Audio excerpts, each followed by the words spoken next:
Bonsoir à tous, je suis ravie de vous retrouver pour notre dernier meet-up de l'année, pour notre comète Feel Good. On va être accompagné ce soir de Bertrand, qui est un ancien consultant d'Extia et qui va vous parler, vous raconter son expérience de vie atypique. Je vous souhaite du coup un très bon meet-up. Si vous avez des questions, n'oubliez pas de les poser dans l'onglet questions à votre droite. On y répondra à l'issue de la présentation de Bertrand. Je vous souhaite un très bon moment et je vous dis à tout à l'heure. Merci Clara. Bonsoir à tous. Et ben du coup, c'est parti pour un petit voyage en Antarctique, si j'arrive à partager ma présentation. Hop. Est-ce que tout le monde voit? C'est bon. Ok, et ben c'est parti alors. Donc, comment fait-on pour se rendre en Antarctique? Eh ben, je dirais que le plus simple, en fait, c'est tout simplement d'y aller en tant que touriste, puisqu'il y a à peu près 40 000 visiteurs par an. Alors, par contre, c'est quand même très limité. C'est déjà, la plupart des touristes restent dans la péninsule antarctique, ce qui reste, le reste de l'Antarctique reste relativement vierge. Et puis, de toute façon, c'est des groupes qui sont assez limités par le fait qu'il y ait quand même pas mal de règles. Notamment, les bateaux sont limités en termes de nombre de personnes qu'on peut mettre à l'intérieur, etc. Et puis, en plus de ça, ça nécessite quand même un budget relativement important. On va dire que vraiment les premiers prix, ça commence à 5 000 euros et ça peut très vite monter à 20 000 – 30 000 euros facilement. Voilà. Donc, eh ben, si vous n'avez pas beaucoup d'argent comme moi à l'époque, quand je me suis rendu en Antarctique, eh ben, on a toujours la possibilité d'aller y travailler. Donc, comment ça se passe? En Antarctique, il y a à peu près une soixantaine de stations de différents pays. Et donc, ça fait à peu près 4000 travailleurs en été, donc 10 fois moins que des touristes. Et en hiver, du coup, ça tombe à 900. Donc, il reste plus grand monde. Concernant donc la partie française, en fait, on a deux stations en Antarctique. On a la station Dumont d'Urville qui est au bord de la mer. Donc, c'est sur cette station que j'ai eu l'occasion de me rendre pendant 14 mois. Et on a une deuxième station qui est franco-italienne qui s'appelle Concordia et qui est à peu près 1100 km à l'intérieur des terres. Donc, en France, on a deux entités qui sont importantes pour l'Antarctique. On a d'une part les TAF, qui est les Terres australes et antarctiques françaises, qui est en fait, c'est la partie administrative. Donc, c'est sous la tutelle d'un préfet. Et ce préfet, en fait, il va nommer dans chacun des districts, donc c'est-à-dire les îles de Kerguelen, de Saint-Paul, Amsterdam et la Terre Adélie, il va nommer un chef de district, ce qu'on appelle un chef de district. Et donc, ça va être un peu le chef de la base. Voilà. Et il va occuper son rôle de chef pendant un an. Le deuxième institut qu'on a en France, c'est l'IPEV, donc l'Institut polaire Paul-Aimé Victor. Et donc, l'Institut Paul-Aimé Victor a comme mission de promouvoir la science dans les pôles, donc de mettre tous les moyens en œuvre à sa disposition pour avoir de la science dans les pôles. Et donc, un des moyens qu'il dispose, c'est de recruter donc, du personnel euh, pour, euh, pour aller hiverner dans ces bases donc pendant un an. Donc, on a 5 bases. Et donc, chaque année, donc, ils doivent recruter le personnel pour toutes ces bases. Donc, ça représente quand même une centaine de personnes à recruter par an, ce qui est quand même pas mal. Et donc, là, vous avez ici ma promo qui a hiverné en Terre Adélie. Donc, c'est la TA65. Donc, c'est ce qui veut dire que c'est la 65e mission en Terre Adélie. Et donc, pour cette promo, on était 24 à passer un an complet sur la base de Dumont d'Urville. Donc, comment on s'y rend? Eh ben, déjà, il faut savoir qu'on peut se rendre en Antarctique qu'en été. Donc, ça va du mois de novembre jusqu'à début mars à peu près, durant 4 mois. Et donc, le voyage, vous imaginez un petit peu, il est un peu long. Donc, la Terre Adélie, c'est ici. Ça tombe à peu près en face de l'Australie et de la Tasmanie. Donc, il faut se rendre à Hobart par avion. Donc, vous imaginez, pour peut-être parmi vous qui en a déjà fait un voyage en Australie, donc ça fait à peu près 2 jours d'avion. Et donc, on arrive à Hobart, au port de Hobart. Et là, on va retrouver un bateau qui s'appelle l'Astrolabe. Et c'est ce bateau qui va nous emmener en Terre Adélie. Et donc, pour un voyage au minimum de 6 jours, si tout se passe bien. Voire beaucoup plus s'il y a de la glace, etc. Donc, c'est un voyage qui n'est pas forcément très agréable, puisque la mer bouge beaucoup, le bateau bouge beaucoup. Il y en a beaucoup qui sont malades. Mais si pour les gens qui ne sont pas malades, il y a quand même possibilité de voir quand même déjà des premiers animaux. Vous voyez par exemple ici un albatros. J'ai pu voir aussi par exemple une baleine à bosse. Voilà, différents animaux qu'on peut voir durant le voyage. On s'ennuie pas mal, donc on a le temps de prendre des photos. Et donc, un beau jour, on se réveille. Déjà, on est surpris parce que le bateau, il bouge plus beaucoup. Et puis, c'est surtout qu'on entend des gros bruits, des gros booms dans la coque. Et puis, quand on va voir l'extérieur, on voit ça. Donc là, on voit qu'on commence à arriver un petit peu en Antarctique.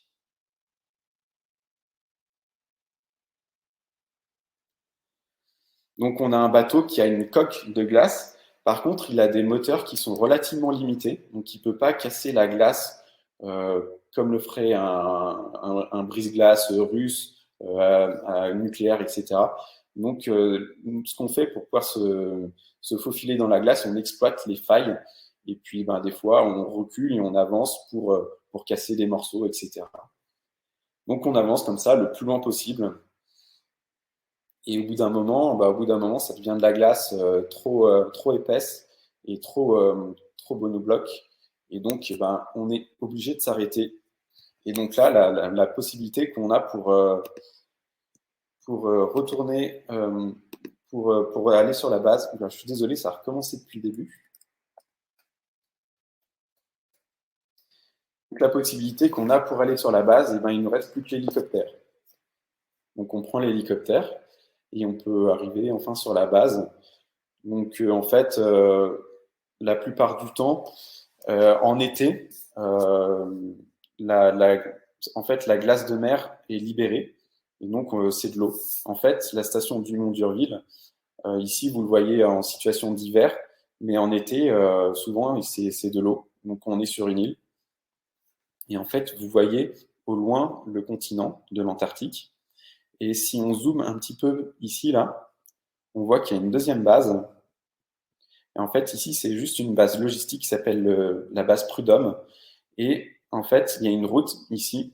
Et si on continue cette route, elle continue pendant 1100 km et ça va jusqu'à la station Concordia. Et donc, c'est une route qui nous permet d'acheminer du matériel et du fuel jusqu'à la station de Concordia.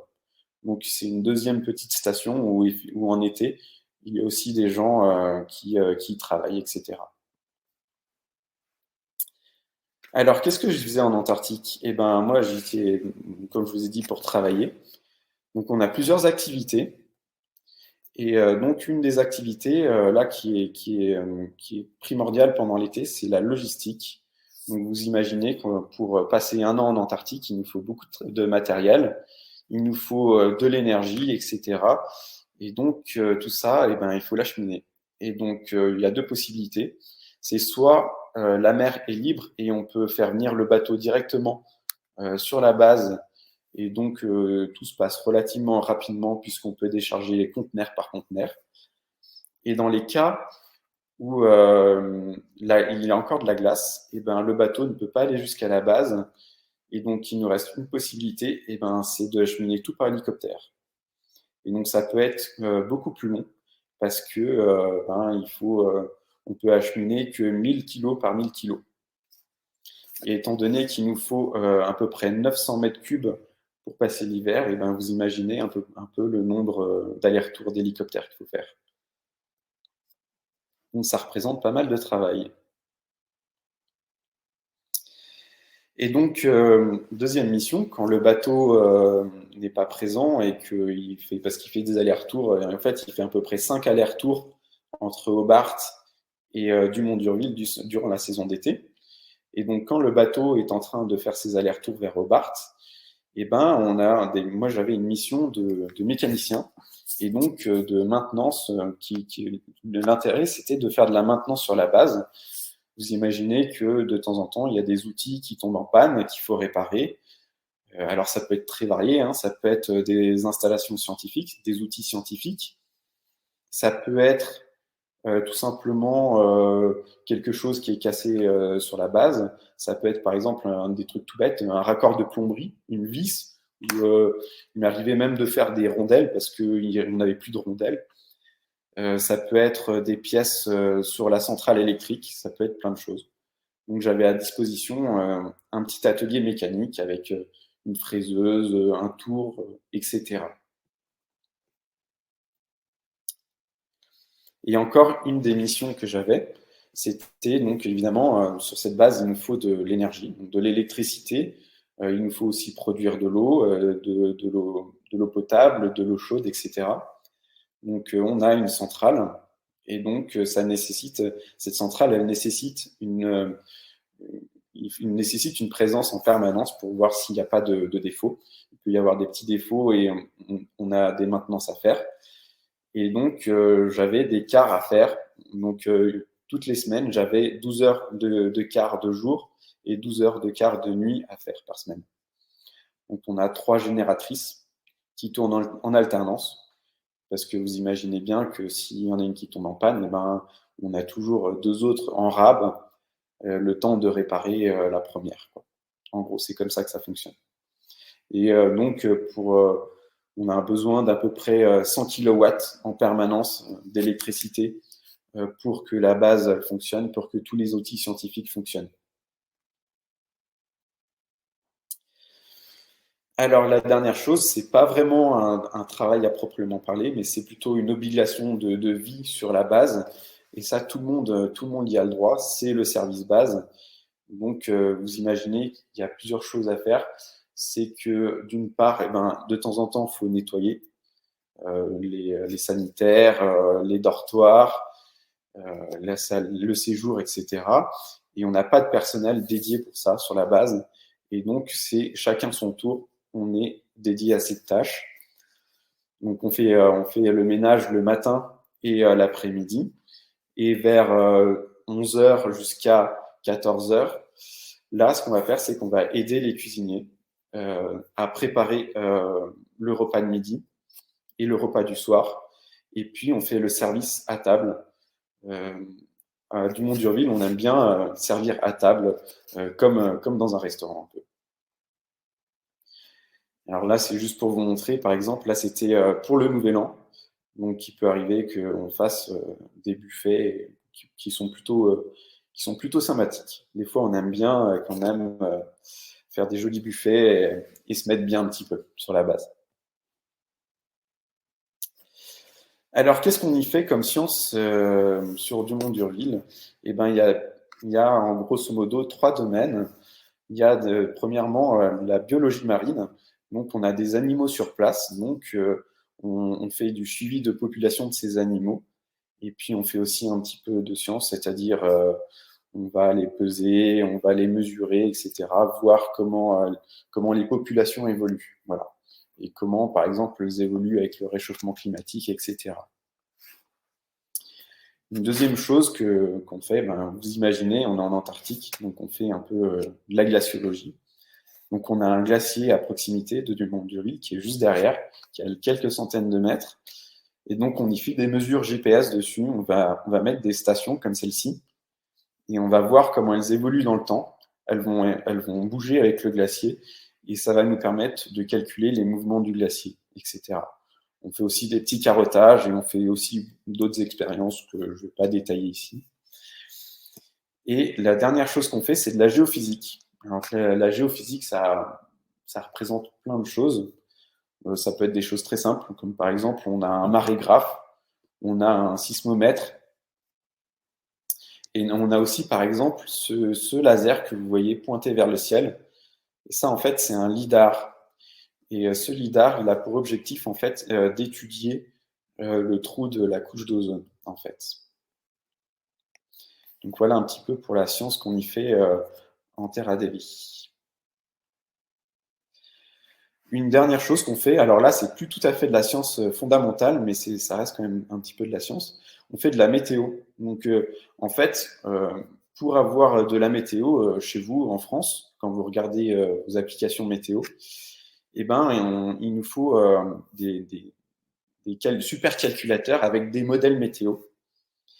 Et le problème, c'est que ces supercalculateurs, ils ont besoin de données d'entrée.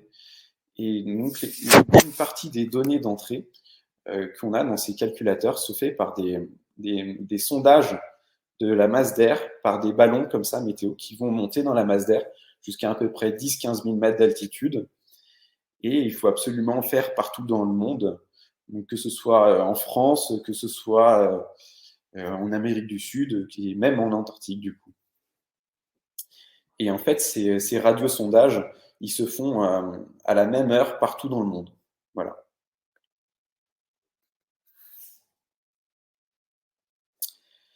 Donc, qu'est-ce qu'on peut y croiser comme animaux en Terre Adélie? Eh ben, en fait, c'est relativement simple. Je serais bien incapable de faire la liste de tous les animaux que j'ai dans mon jardin. Par contre, en Terre Adélie, c'est relativement simple. On a 7 espèces d'animaux qui vivent en été. Donc, on a un phoque, une espèce de mammifère, du coup, et 7 espèces d'oiseaux, dont des petits manchots Adélie. Puis après, le reste, ce sont des oiseaux. Des squats antarctiques, des pétrels des neiges, des pétrels géants, des damiers du Cap et des océanites. Voilà. Donc, c'est des animaux qui vivent en été. Par contre, pendant la saison d'hiver, ils vont partir. Alors, ça peut dépendre des animaux. Il y en a qui vont partir et qui vont rester en mer autour de l'Antarctique. Et il y en a d'autres qui vont partir beaucoup plus haut. Par exemple, les squats antarctiques, eux, durant la saison d'hiver, ils vont partir en Russie ou au nord du Canada. Donc, ils font un sacré long voyage. Et donc, il reste une espèce d'animaux que je n'ai pas cité ici, et je vais en parler un petit peu plus tard quand on arrivera dans la saison d'hiver. Donc, nous y voilà, on est à peu près ici début mars. Et donc, en fait, ça coïncide avec le dernier voyage du bateau. Et donc, en fait, la plupart du personnel de la base va partir avec ce bateau et on va rester sur la base à 24 et ce pendant 8 mois. Donc voilà, on rentre un petit peu dans le dur de notre hivernage. Et donc voilà, on va avoir des conditions climatiques qui vont un petit peu évoluer. Donc en été, on est plutôt aux alentours de entre moins 10 degrés et plus 5 degrés à peu près. Et en hiver, on est plutôt autour de moins 20 degrés. Il ne fait pas si froid que ça parce qu'on est au bord de la mer. Par contre, on a énormément de vent et très fréquemment. En fait, c'est un phénomène qu'on appelle le vent katabatique. Ce qui se passe, c'est que sur le plateau antarctique, on a des températures très froides, autour de moins 70 degrés. Et donc, comme je vous l'ai expliqué, au bord de la mer, c'est plutôt autour de moins 20. Et ce qui se passe, c'est que plus la température est froide, plus l'air est lourd. Et l'air lourd va avoir tendance à s'écouler le long de la calotte et descendre sur le bord de la mer, ce qui génère des vents très violents qu'on appelle vents katabatiques. Pour vous donner une ordre d'idée, on a à peu près 100 km/h de vent tous les 3 jours, 150 km/h de vent 2 fois par mois et plus de 200 km/h de vent à peu près 1 fois par saison. Et donc, ce qui fait que quand on a beaucoup de vent comme ça, on n'a plus beaucoup de visibilité. J'ai pris cette photo parce que c'était sur une passerelle et en fait, à 3-4 mètres d'ici, en fait, il y a un bâtiment qui est juste là et en fait, on le voit même plus du tout. Donc, c'est pour ça que sur la base, il y a des passerelles absolument partout. En fait, ce sont des lignes de vie quoi, pour se diriger. Et donc les voilà, les derniers animaux qui vont arriver durant l'hiver, les manchots empereurs. Donc ils arrivent par colonne comme ça au début, à peu près fin mars, début avril. Et donc ils arrivent de la mer et ils vont venir se regrouper juste à côté de la base en fait. On a la chance à Dumont-d'Urville d'avoir une colonie de manchots juste à côté. Donc eux, ils restent un peu sur la glace de mer. Et ils vont rester là pour s'accoupler durant la saison d'hiver. Et en fait, c'est la raison pour laquelle ils sont présents en hiver, c'est que leur période d'incubation est trop longue pour se faire que durant la saison d'été. Donc en fait, la saison d'été est trop courte, elle dure que 4 mois, et eux, ils ont besoin de beaucoup plus de temps pour pondre un œuf et élever leurs petits. Donc ils font ça durant la saison d'hiver, et ce qui fait qu'ils vont avoir des poussins qui sont matures pour partir au début de l'été et aller se jeter en mer. Et la base du Mont d'Urville est juste à côté sur ce caillou-là, en fait. Ici, vous avez une vue donc durant une tempête. Et en fait, quand il y a beaucoup de vent, ils vont se regrouper pour avoir chaud et former ce qu'on appelle des tortues. Et donc, en fait, c'est assez rigolo parce que quand ils sont regroupés comme ça, au centre, il peut faire vraiment très chaud. On a mesuré des températures autour de 38 degrés, ce qui fait qu'ils ont chaud. Donc, quand ils sont au centre, ils vont vouloir sortir. Mais quand ils sont aux extrémités, ils vont vouloir rentrer, et ce qui génère un espèce de mouvement de convection, et ce qui génère une dynamique qui s'autogère, et c'est assez rigolo. Ensuite, donc, ils vont s'accoupler durant la saison à peu près en mai, et puis ils vont pondre un œuf. Et en fait, donc la femelle va pondre un œuf, et en fait, ça lui demande énormément d'énergie. Donc, elle va avoir besoin de se ravitailler, de se nourrir en mer pendant à peu près une centaine de jours. Et donc, en fait, c'est le mâle qui va couver l'œuf. Et donc, on peut assister durant le mois de juin à ces scènes où, en fait, c'est la femelle va donner l'œuf au mâle. Donc, c'est quelque chose de assez stressant pour eux parce que l'œuf doit très vite être couvé parce que, étant donné les températures, il peut très vite geler. Et donc, durant le début juillet, on va commencer à avoir des petits poussins apparaître. Donc, au début, ça va être les mâles qui vont les nourrir. Et très vite, les femelles vont arriver et prendre le relais. Donc, le poussin va se mettre sous les jambes, sur les pieds de la femelle, et le mâle va partir en mer pour aller, pour aller se nourrir et reprendre des forces.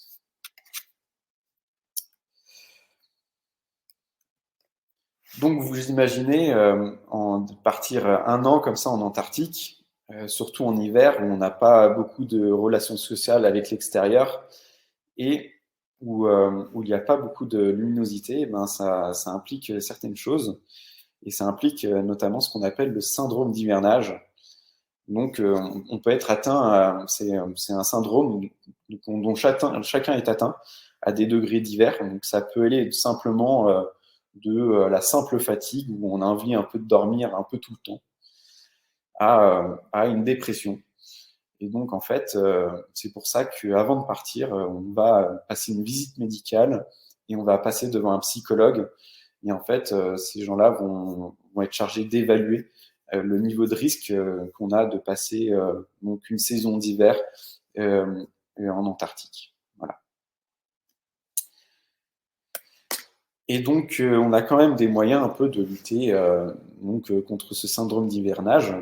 Et notamment, de temps en temps, on organise des petites fêtes, dont une qui est très célèbre, puisque c'est un peu une tradition en Antarctique qui s'appelle la Midwinter. Donc, c'est quelque chose qu'on va fêter le 21 juin. Et partout en Antarctique, c'est quelque chose de très traditionnel, puisque ça existe depuis l'âge héroïque en Antarctique, donc depuis les tout premiers hivernages qui ont eu lieu au début dans les années 1850. Donc là, c'est juste une photo que j'ai faite pour vous montrer un petit peu l'ensoleillement au 21 juin. En fait, la station Dumont-d'Urville est à peu près 10 km au sud du cercle polaire, ce qui fait qu'en fait, on a le 21 juin, on a pile poil le soleil qui rase l'horizon. Donc là, en fait, vous avez une photo toutes les 10 minutes. En fait, ça donne à peu près 1 heure et demie d'ensoleillement. Donc on voit le soleil au loin, mais en fait, si vous regardez la banquise, en fait, il y a même, le soleil ne touche même pas le. C'est tout à l'ombre, en fait. Le soleil n'est pas suffisant pour éclairer la banquise.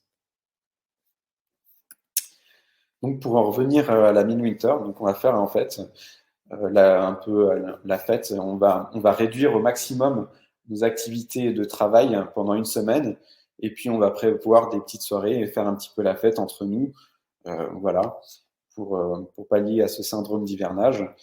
Et aussi, on va échanger des vœux avec les stations du reste de l'Antarctique. Donc ici, là, je vous ai mis les vœux de la station sud-coréenne qui ont effectué, eux, c'était leur deuxième hivernage. Donc ils n'ont pas beaucoup d'expérience en Antarctique comparé à nous qui en sommes à notre 65e hivernage. On va faire aussi, durant cette Midwinter, il y a un concours de fléchettes qui a été organisé. Donc on faisait des Skype avec d'autres bases et on jouait aux fléchettes, et puis on faisait un concours avec toutes les bases hivernantes de l'Antarctique. On avait gagné d'ailleurs cette année. Une des autres traditions, alors là c'est plutôt en Terre Adélie, c'est qu'on fait un concours de Miss durant donc toujours la Midwinter. Et donc ce concours de Miss, ce ne sont pas les filles qui le font, mais les filles du coup sont le jury, et ce sont les hommes qui doivent s'habiller en filles et les filles qui doivent juger nos costumes. Et je ne sais pas si j'en suis fier ou pas, mais c'est moi qui avais gagné ce concours. On me voit ici à gauche.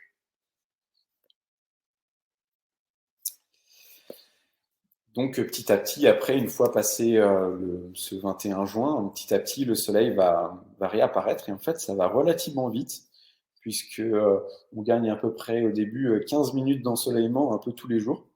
Et donc très vite, fin juillet et début août, on commence à avoir quand même des jolies journées ensoleillées.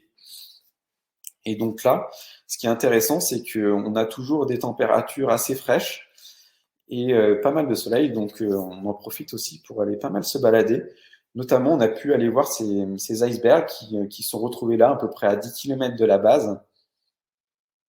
Et donc, ça fait des jolies balades. On peut voir un peu la taille de ces trucs par rapport à nous. Ça fait à peu près 40 mètres de haut, donc hors de la mer, et à peu près 300 mètres sous la mer. Et pour la petite histoire, le plus gros iceberg qu'on a pu croiser en bateau, il faisait quand même 78 km de long. Donc en fait, quand on était à un bout de l'iceberg, on ne voyait pas l'autre bout. À cette échelle-là, on n'arrive même pas à voir que c'est un iceberg en fait. Ça nous paraît être un continent, quoi. Et donc, petit à petit, l'hiver touche à sa fin, et puis, au bout d'un moment, le bateau revient, et on a les premières personnes qui commencent à arriver, et notamment les futures personnes qui vont nous remplacer. Et donc là, pendant 2 mois, on va avoir une période de transition où on va les former donc, à notre travail. Donc voilà, ce qui permet une transition un petit peu en douceur. Et puis au bout d'un moment, on arrive à peu près en décembre en Antarctique, et puis l'année suivante, au mois de décembre, c'est notre tour de quitter l'Antarctique. Et donc, avec grande tristesse, on reprend ce bateau qui nous avait amenés en Antarctique, et on retourne à Hobart, retour à la civilisation. Donc c'est un petit peu rude au départ, et donc généralement ce qu'on fait, c'est qu'on se fait un petit voyage de retour à la civilisation. Moi j'avais pu aller au Népal, j'avais fait le trek de l'Everest, donc on voit l'Everest est juste là derrière, et là c'est le Pomori, on me voit au camp de base de l'Everest.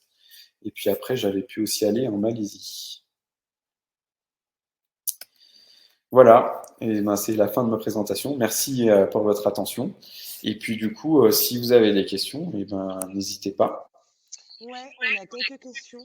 Du coup, Bertrand, je vais te les lire. Ouais. Il y a Gérald qui te pose la question de tu as pu réaliser ce voyage dans le cadre d'un VIE?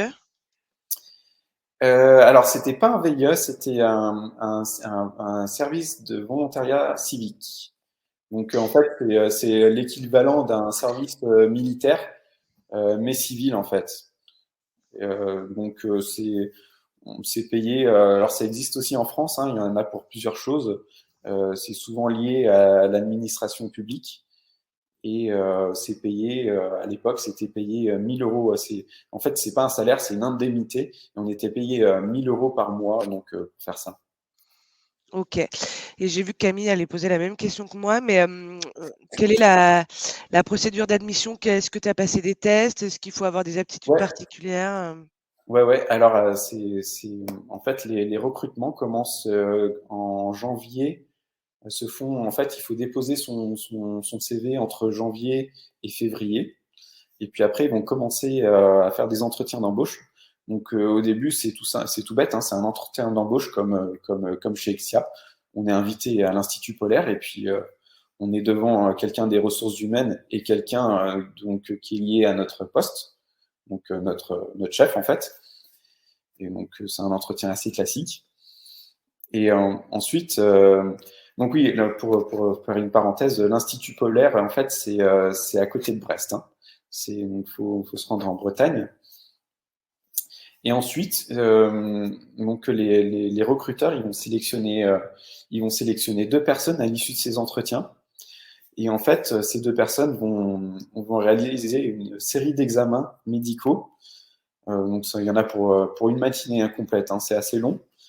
Et après, l'après-midi, on passe une après-midi avec un psychologue où il nous fait remplir des questionnaires au début.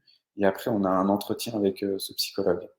Et eux, ils sont chargés d'évaluer si on peut un niveau de risque, si on peut aller en Antarctique ou pas, donc un risque médical, voir si on est suffisamment en bonne santé pour s'y rendre, et donc un risque psychologique, voir si on a un danger pour nous ou pour les autres. Donc idéalement, en fait, le plus gros risque, c'est de tomber en dépression. Ouais, c'est ce Voilà. que tu disais, et il y a pas de limite d'âge? Il n'y a pas de limite d'âge, non. OK, d'accord. Une autre question, qu'est-ce qui t'a poussé à vivre une telle expérience? Et ben en fait, c'est tout bête. J'avais vu, j'y avais jamais pensé. Puis en fait, pendant mes études à l'université, j'avais vu une annonce et puis je me suis dit, je vais postuler, pourquoi pas. Et puis en fait, moi, c'est un peu spécial, c'est que j'avais postulé à l'époque, donc je venais de sortir de mes études et donc effectivement, j'étais sorti comme tout le monde, hein, au mois de juin. Et en fait, c'était trop tard pour postuler, donc j'avais une réponse négative. Et en fait, j'avais un peu oublié cette histoire-là, puis j'avais commencé à travailler. Et en fait, 2 ans plus tard, eh ben, on m'a rappelé, puisque en fait, la personne qu'ils avaient sélectionnée s'était désistée. Donc, ils avaient relancé une série d'entretiens pour le remplacer. Et donc, ça s'est fait pour moi un petit peu par hasard, en fait. OK. Est-ce qu'il faut forcément y rester 14 mois ou est-ce qu'il est possible de faire des plus courts séjours? Ouais, alors du coup, pour les hivernants, c'est 12 mois minimum. Ça peut être prolongé de 14 à 15 mois maximum. Ensuite, on nous demande de faire une pause et on peut en faire un deuxième. Et on peut revenir un an après éventuellement. Et sinon, il y a une deuxième possibilité, c'est d'y rester pour la période d'été. Donc, il y a toute une série enfin, la plupart des gens, en fait, ils restent que pendant l'été. Hein. Donc, l'été, il y a des scientifiques qui sont issus de laboratoires, donc des laboratoires de glaciologie, de géophysique ou de biologie marine. Donc, eux, ce sont des gens qui ont des postes permanents. Hein. Et donc, c'est difficile d'y accéder de cette manière-là. En été, la manière pour y accéder la plus facile, c'est d'être technicien. Donc, par contre, ils cherchent des plombiers, par exemple, des électriciens, des métiers assez basiques, en fait. Il faut un peu de tout pour vivre sur une base, en fait. OK. Qu'est-ce qui a été le plus difficile pour toi là-bas? En fait, ce qui est difficile, c'est alors il y en a souvent parce que quand on me pose des questions, c'était pas trop difficile. C'était le froid. On me demande souvent si c'était le froid, mais en fait, c'est pas très compliqué. On s'habitue relativement vite au froid. Par contre, ce qui est difficile, c'est l'isolement et le fait on a très très peu de connexion avec l'extérieur. Ça peut être un peu perturbant en fait. Voilà.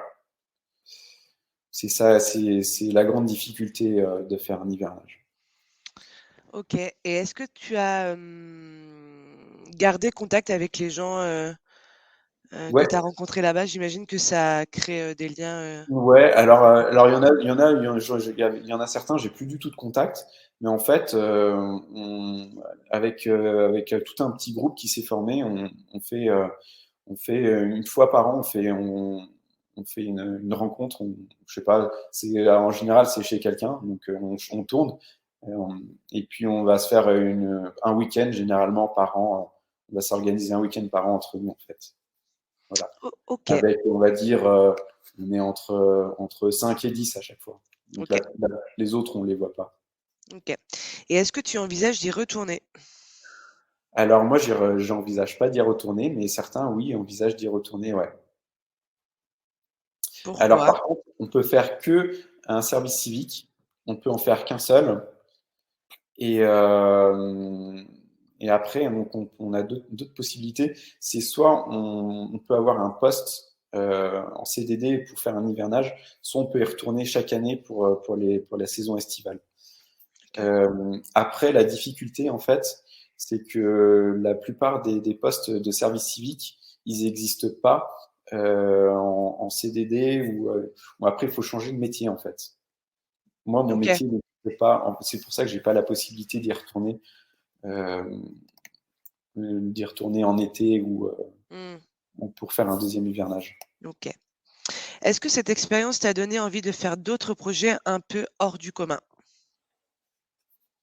Oui, parce que c'est quelque chose que j'ai énormément apprécié. Et clairement, si j'ai la possibilité de faire d'autres expériences de ce type-là, même si forcément c'est un peu unique comme truc, pourquoi pas? Ouais.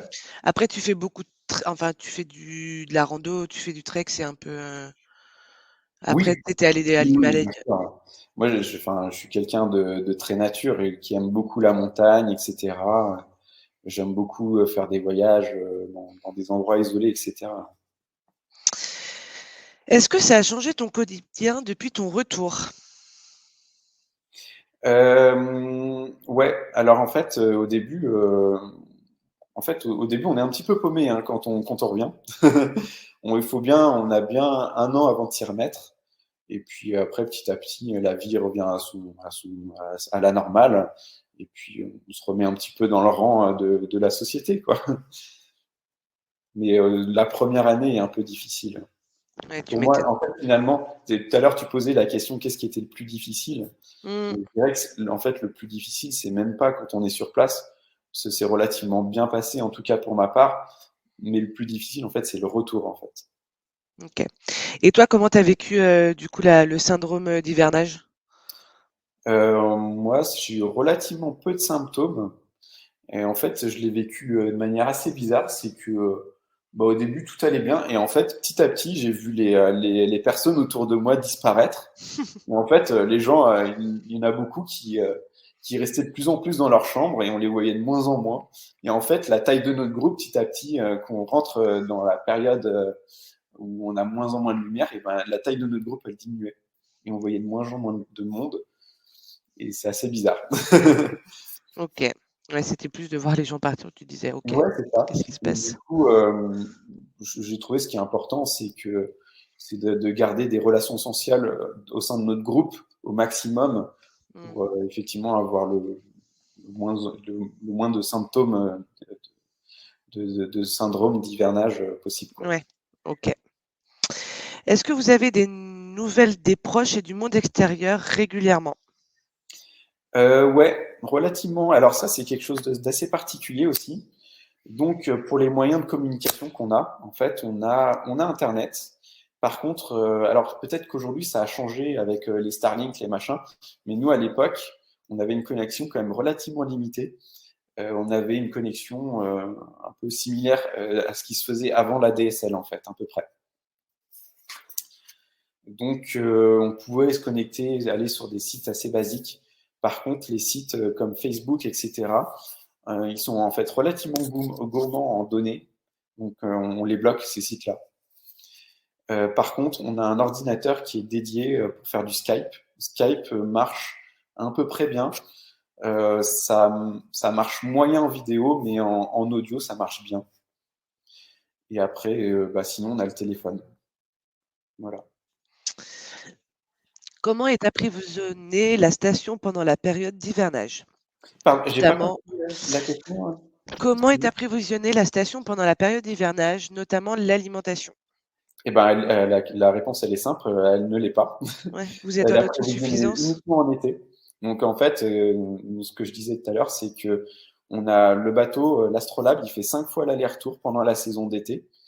Et donc, à l'issue de ces 5 rotations, on est censé avoir tout le fuel, toute la nourriture et tout le matériel pour passer la saison d'hiver.